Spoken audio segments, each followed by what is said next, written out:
बदनिया तोहर छौरी लाले लगतौगे।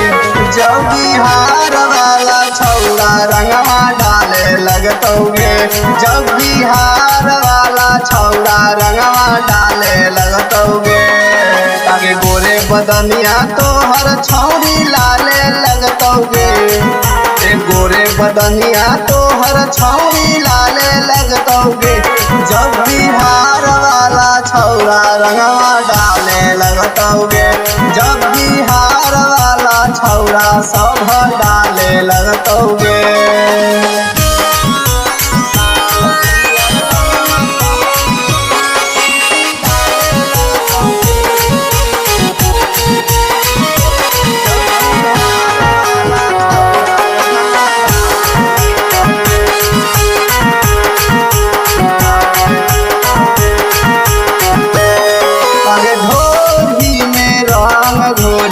कर दे तो खाल गे दोनों जो बनवा छौरी कर दे तो लाल गे।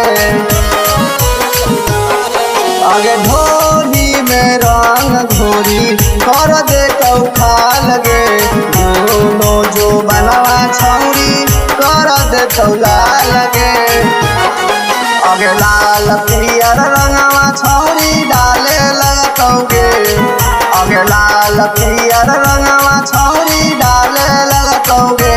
जब बिहार वाला छौरा रंगवा डाले लगतौगे।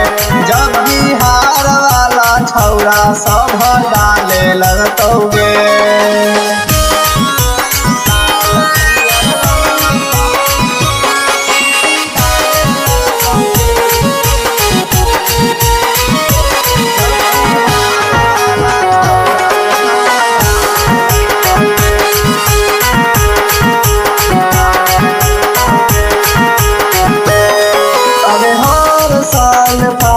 में हलही फरहार गे अब की के होलिया में देबौला सार गे।